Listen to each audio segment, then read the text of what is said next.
이스라엘 백성은 오래전부터 자녀 교육에 힘써온 민족으로 잘 알려져 있습니다. 그들이 어디에 살든지 또 어떤 형편에 있든지 다음 세대에게 신앙을 전하는 일을 가장 중요한 책임으로 여겼습니다. 늘 하나님을 마음과 뜻과 힘을 다해 사랑하라. 이 말씀을 그들의 삶의 중심에 두었습니다. 이 말씀이 율법의 핵심이며 믿는 사람들이 붙들어야 할 가장 기본 중에 기본이기 때문입니다. 그렇다면 왜 하나님을 그토록 사랑해야 할까요? 그리고 이 말씀을 왜 자녀에게 부지런히 가르쳐야 할까요?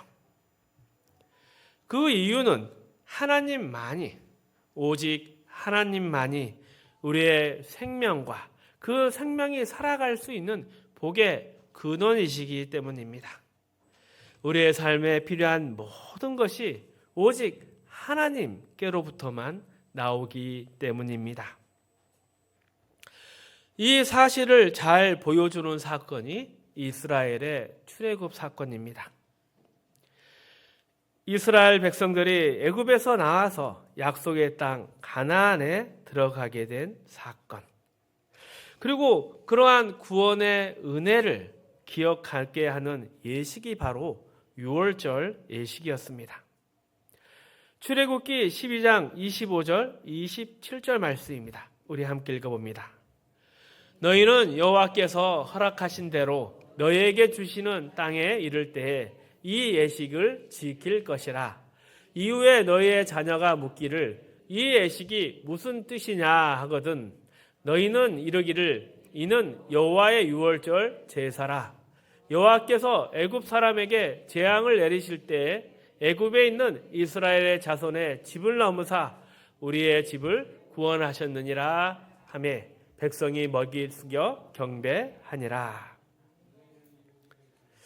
출애굽 사건이라는 것은 이 애굽을 떠나오는 사건으로 끝나지 않습니다.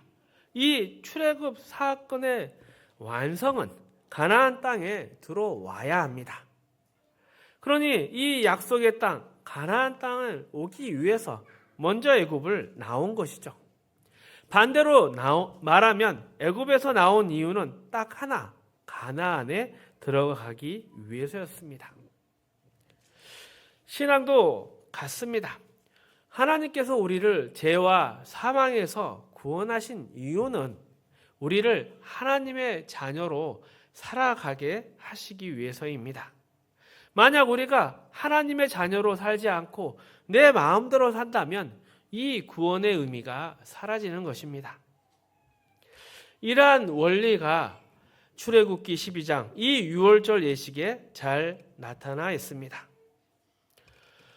유월절은 훗날 이스라엘 백성이 약속의 땅 가나안에 들어갔을 때 지키는 절기입니다. 광야에서는 이 절기를 지키지 않았습니다. 가나안 땅에 들어가서야 이 절기를 지켰습니다. 또 그래야만 자녀들이 물었을 때 왜 이 예식을 우리가 지켜야 합니까? 그 질문에 제대로 답할 수 있기 때문입니다. 옛날에 우리가 애굽에서 종이었는데 하나님이 구원해 주셔서 이 좋은 땅에 우리를 살게 해 주셨단다. 이 대답이 힘을 얻으려면 지금 이 가나안 땅을 살아가는 삶이 애굽에서 종되었을 때보다 훨씬 더 낫고 복되어야 하지 않겠습니까? 만약 광야에서 또 출애굽 이전에 애굽에서 핍박받고 불평만 하던 그 시절처럼 지금 이 가나안의 삶이 과거보다 다른 것 없고 불행하다면 유월절 예식이 자녀들에게 아무런 감동이나 메시지를 줄 수가 없습니다. 그러니 이 예식에 참가한 오늘 우리가 감사와 기쁨을 누리며 좋아할 때 비로소 우리를 구원하신 그 과거의 구원도 가치 있는 사건으로 기억되는 것입니다. 이 약속의 땅 가나안에 들어간다는 것은 물고기가 드디어 물을 만나는 것과 같습니다. 하나님을 모르고 죄 가운데 사는 것은 물 밖으로 튕겨나간 물고기가 모래 위에서 썩어가는 것과 같습니다. 물고기는 물 속에 있어야 비로소 힘차게 헤엄치며 살아갑니다. 이처럼 사람은 하나님의 사랑과 보호 속에 있을 때만 진짜 사람다워지고 진짜 사람답게 살 수 있습니다. 그런데 어떤 사람들은 이렇게 말합니다. 야, 교회 다니고 하나님 말씀대로 사는 거, 그거 자유를 빼앗는 속박이다. 이렇게 오해를 합니다. 하지만 물고기가 물속에 있는 것이 속박이나 구속이 아니듯이 또 꽃이 햇빛을 받아야만 아름답게 피어나듯이 우리도 하나님 안에 있을 때 가장 자유로울 수 있고 행복하게 되는 것입니다. 그리고 이 모든 것은 우리가 뭔가 착한 일을 해서 받은 보상이 아니라 하나님이 일방적으로 주신 선물이며 또 이것이 우리가 건강하고 행복하게 살아가기 위해서 꼭 필요한 환경인 것입니다. 그리고 또 어떤 사람들은 이렇게 이야기합니다.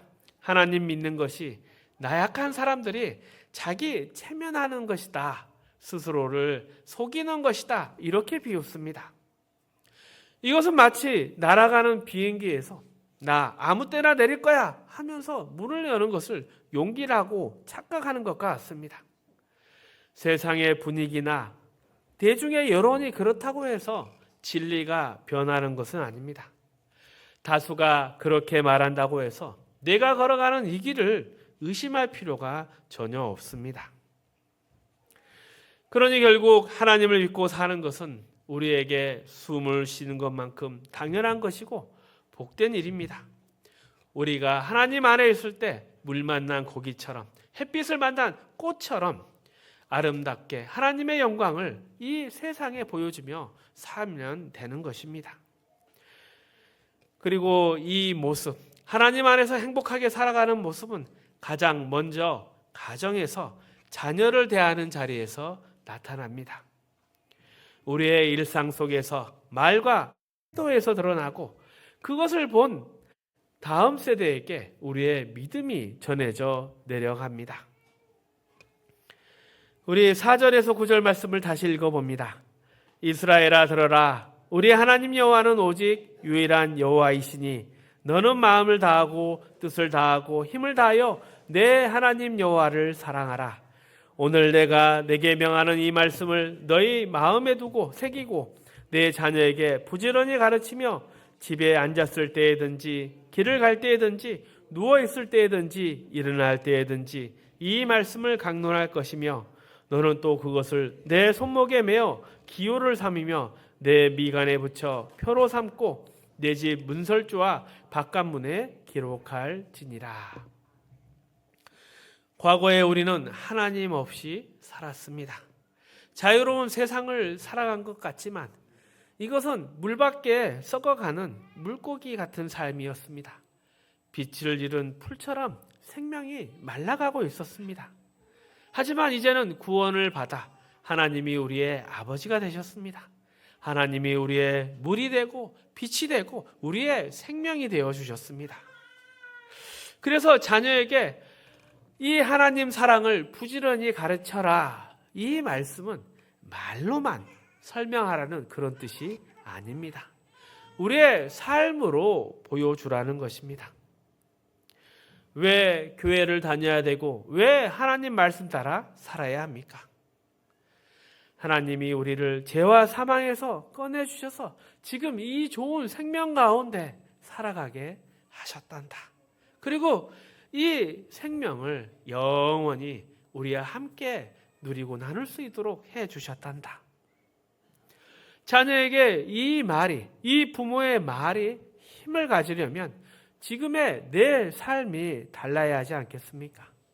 과거의 삶보다 지금의 삶이 훨씬 복되다는 것이 지금 우리 가운데 자연스럽게 드러나야 하는 것입니다. 전에는 썩어가는 삶뿐이었지만 이제는 살아있는 생명입니다. 자유롭고 진리를 따라 행할 수 있습니다. 그리고 그 안에 우리는 기쁨과 보람, 또 하나님 자녀로서의 명예를 느낄 수 있습니다. 그리고 이러한 넘치는 생명력은 어떠한 상황과 처지에 있든지, 가정에서든지 사회에서든지 어떤 자리에든지 넘쳐나오고 흘러나오고 있어야 합니다. 가나안이라는 것은 단지 고통 없는 곳이 아닙니다. 천국도 그런 것이죠. 물고기가 살아갈 물이 있고 꽃이 피어날 햇빛과 영양분이 있고 비가 있는 자리입니다. 우리는 이미 그 자리 안에 그 조건 속에 살고 있습니다. 그래서 자녀 앞에서 당당하게 말할 수 있어야 합니다. 하나님 믿고 사는 삶이 바로 이런 것이다. 하나님의 보호와 돌보심, 하나님이 주시는 복과 은혜 안에 사는 모습이 우리의 삶 속에 드러날 때 이것이 바로 자녀를 부지런히 가르치는 일입니다. 자녀는 부모를 보며 배웁니다. 우리 부모님이 살아가는 이유, 그리고 그 힘과 능력이 하나님께 있구나. 우리 부모님은 하나님 싫어하시는 일을 두려워하는구나. 우리 부모님은 가장 큰 소원이 하나님 기뻐하시는 일을 하는 것이구나. 부모는 누구나 자녀를 사랑합니다. 그래서 좋은 것을 주고 싶어 합니다. 좋은 교육, 좋은 환경, 많은 돈도 주지만 믿는 우리는 반드시 가르쳐야 하는 것이 있습니다. 무엇이 인생을 살아가게 하는 진짜 힘이고 능력이고 또 이유와 기쁨이며 보람인지를 가르쳐야 합니다. 자녀에게 남겨줄 가장 좋은 유산, 가장 좋은 것은 바로 하나님을 의지하는 믿음입니다. 그리고 이 말이 힘을 가지려면 우리 삶에 그 증거가 있어야 합니다. 하나님을 의지하며 살아온 삶의 흔적들, 그 안에서 어떨 때는 웃기도 하고 또 어떨 때는 슬퍼하기도 했지만 늘 평안과 기쁨이 흘렀던 시간들, 그런 경험들이 우리의 얼굴 속에, 우리의 삶 속에 있어야 합니다. 거룩함을 가지기 위해서 끝없는 노력을 하고 또 주신 사랑을 누리고 또 나누기 위해서 섬기는 그러한 삶의 태도가 내 삶에 그대로 담겨 있어야 합니다. 물론 이 길을 가는데 많은 실패도 있을 수 있습니다. 엎어질 때도 있습니다. 그래도 다시 일어나 하나님을 믿으며 기대어 사는 모습, 그 모습이 자녀의 기억에 남습니다. 요즘 교회에 젊은 사람과 다음 세대가 많이 줄었습니다. 우리가 자녀들에게 설득력을 잃었기 때문입니다. 예수 믿고 하나님 자녀로 살라. 이것이 자녀들의 마음에, 젊은 사람들 마음에 와닿지 않는 것입니다. 그 이유를 생각해 보면 어렵지 않습니다. 자녀들이 보기에 부모가 가장 두려워하고 무서워하는 것이 하나님이 아니라 돈이고 권력처럼 보이기 때문입니다. 돈이나 권력이 나쁘다는 말이 아닙니다. 그러한 것들 필요합니다. 하지만 그러한 것들은 정직하게 얻고 또 바르게 행사하면 되는 것입니다. 하지만 돈이나 권력이 하나님의 자리에 올라가게 되면 문제가 되는 것입니다. 돈, 권력, 그 모든 것이 기준이 되고 하루 종일 우리의 마음을 붙잡고 흔들고 있으면 자녀들은 다 보고 있습니다. 사람들이 돈, 권력 이런 걸로 속이고 다투고 변하는 모습 아이들도 알고 있습니다. 남이 그러는 것은 그냥 지나갈 수 있지만 부모가 그러고 있는 것은 다르게 느껴집니다. 그런 모습 보다가 자녀들이 어느 날 이런 말을 합니다. 왜 나보고 자꾸 공부하라고 합니까? 결국 돈 잘 벌라는, 또 세상에서 권력 잡으라는 소리 아닙니까? 이런 말이 나오면 우리 스스로를 점검해 봐야 합니다. 우리가 자녀들에게 공부하라 말하는 이유는 돈이나 권력 때문이 아닙니다. 성실함을 배우고 그 나이에 맡겨진 일을 끝까지 최선을 다해보라는 뜻이지 않습니까? 신앙교육에 있어서 부모가 남보다 꼭 잘 살아야 할 필요가 없습니다. 유명할 필요가 없습니다. 직분이 있거나 돈이 많을 필요도 없습니다. 그렇다고 굳이 가난할 필요도 없죠. 큰 물고기가 아니어도 되고 작은 물고기라도 살아있기만 하면 되는 것입니다. 중요한 것은 하나님을 모시고 사는 삶이 우리의 인격과 삶의 태도에서 드러나는가입니다. 물속에서 사는 물고기, 자연스럽게 헤엄치며 살아가는 모습, 그 얼마나 기쁘고 영광된 모습입니까? 햇빛 아래, 담 아래 작은 핀 꽃처럼 내 자리에서 밝게 서 있으면 되는 것입니다. 화려한 장미가 되라고 하지 않습니다. 다만 살아있는 꽃이면 충분합니다. 그런데 이런 모습이 사라지면 자녀 앞에서 할 말이 없습니다. 이웃 앞에서도 더 초라해집니다.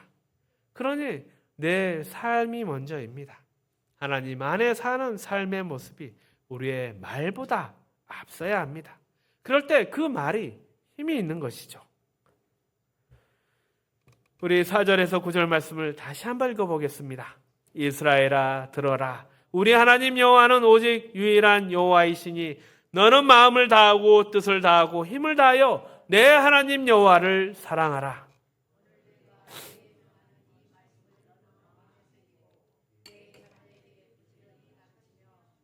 집에 앉았을 때에든지 길을 갈 때에든지 누워있을 때에든지 일어날 때에든지 이 말씀을 강론할 것이며 너는 또 그것을 내 손목에 메어 기호를 삼으며 내 미간에 붙여 표를 삼고 또 내 집 문설주와 바깥문에 기록할지니라. 어디에 있든지 어떤 상황에 있든지 우리가 살아있는 사람, 이런 표시가 나야 합니다.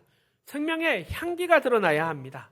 썩어가는 모습과 살아있는 모습 분명히 다릅니다. 그 차이가 우리 가운데 드러나야 하며 만약 그것이 없다면 그럴듯한 말로는 자녀들을 가르칠 수 없습니다.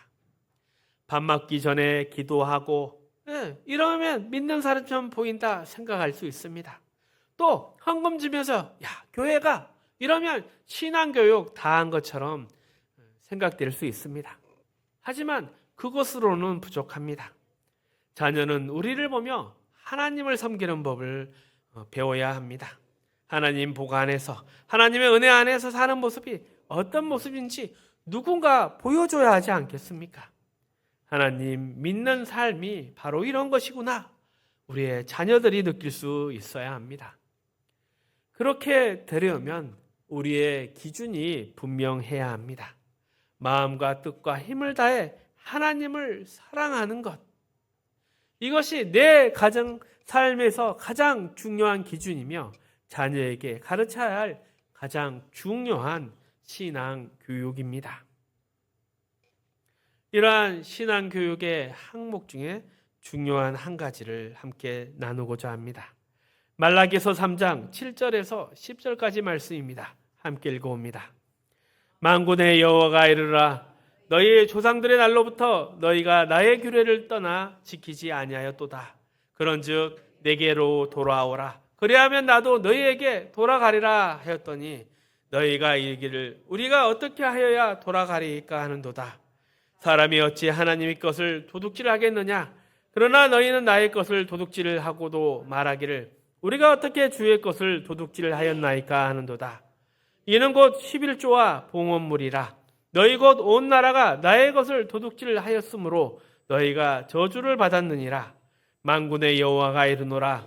너희의 온전한 11조를 창고에 들여 나의 집에 양식이 있게 하고 그것으로 나를 시험하여 내가 하늘 문을 열고 너희 복을 쌓을 것이 없도록 붙지 아니하나 보라. 이 본문을 보면 잘못 설교할 때가 많습니다. 복 받으려면 11조 해라. 이것이 아닙니다. 11조라는 것은 하나님이 모든 것을 주신다는 의미입니다. 10분의 1은 전체를 대신하는 작은 부분입니다. 그래서 이 11조를 하나님께 드린다는 것은 하나님, 내 삶의 모든 것이 하나님이 주신 것입니다. 내가 하나님을 주인으로 모시고 살아갑니다. 이것을 인정하는 뜻입니다. 그렇다면 여러분은 11조를 하고 계십니까? 하나님을 사랑하며 살아가고 계십니까? 또한 자녀에게 11조를 부지런히 가르치고 계십니까? 생각해 보십시오. 우리가 하나님께 받은 것은 그냥 돈만이 아닙니다. 생명이 살아가는 데 필요한 모든 것을 주셨습니다. 물고기가 물을 받는 것이고 꽃이 햇빛과 비를 받는 것 같습니다. 물고기가 돈 받아 사는 것 아닙니다. 꽃도 자격증으로 피지 않습니다. 물과 햇빛이 있어야 하는 것이죠. 그런데 우리는 또 이 헌금을 내면서 21조를 내면서 하나님, 우리 아들 대학 합격증 주십시오. 내게 더 많은 돈이 필요합니다. 더 높은 지위를 달라고 하지 않습니까? 하지만 성경은 이에 대해서 내게로 돌아오라. 내게로 돌아와라. 너희가 내게로 돌아오면 나도 너희에게로 돌아갈 것이다. 물 밖에 있지 말고 물 속으로 돌아오라는 뜻입니다. 물 밖에서 덩치가 커지면 썩어가는 냄새만 더 날 뿐입니다. 먼저 하나님 안으로 돌아오십시오. 애굽에 머물지 말고 광야에 머물지 말고 하나님 안으로 가나안 안으로 들어오십시오. 그리고 과연 그 가나안 땅 안에 적과 꿀이 있는지 직접 눈으로 확인해 보십시오. 하나님을 믿고 살아가는 것이 무엇인지 직접 체험해 보십시오. 어찌 보면 신앙은 이런 하나님을 시험해 보는 용기입니다. 내 고집 밀어붙이는 싸움이 아닙니다. 하나님의 자녀로 살겠다는 선택입니다. 그리고 이러한 싸움은 남과 하는 것이 아닙니다. 늘 자기 자신과 하는 싸움입니다.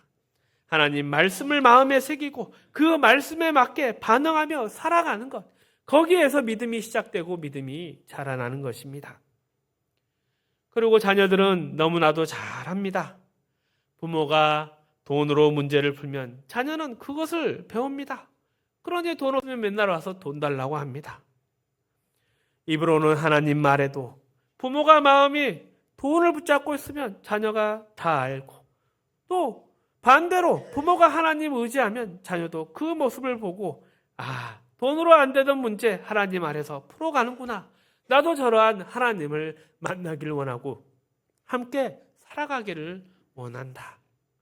그것이 바로 신앙의 유산이 흘러가는 것이고 부모의 신앙이 나의 신앙이 되는 참된 신앙교육입니다. 신앙은 자동적으로 저절로 물려져 내려가는 것이 아닙니다.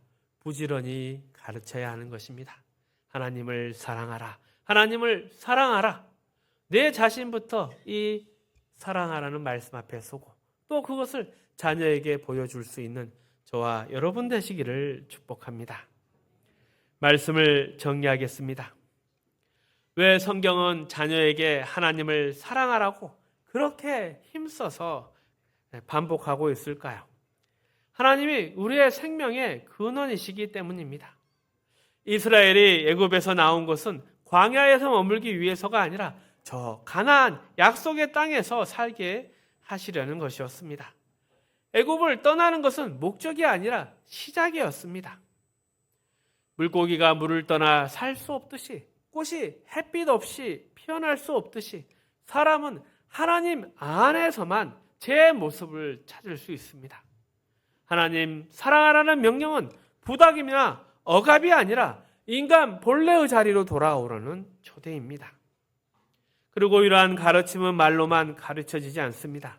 자녀는 부모의 삶을 통해 배웁니다.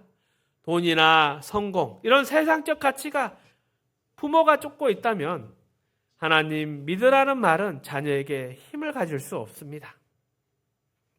하지만 부모가 먼저 하나님 의지하고 살아가는 기쁨과 담대함을 보인다면 그 자체가 신앙교육인 것입니다. 그래서 부지런히 가르치라.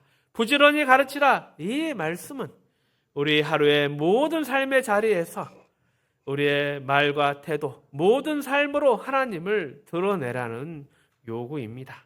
그리고 그 모습 속에서 다음 세대는 이전 세대로부터 하나님이 누구신지를 자연스럽게 배우게 되는 것입니다. 아름다운 신앙의 명문 가정 되시기를 축복합니다.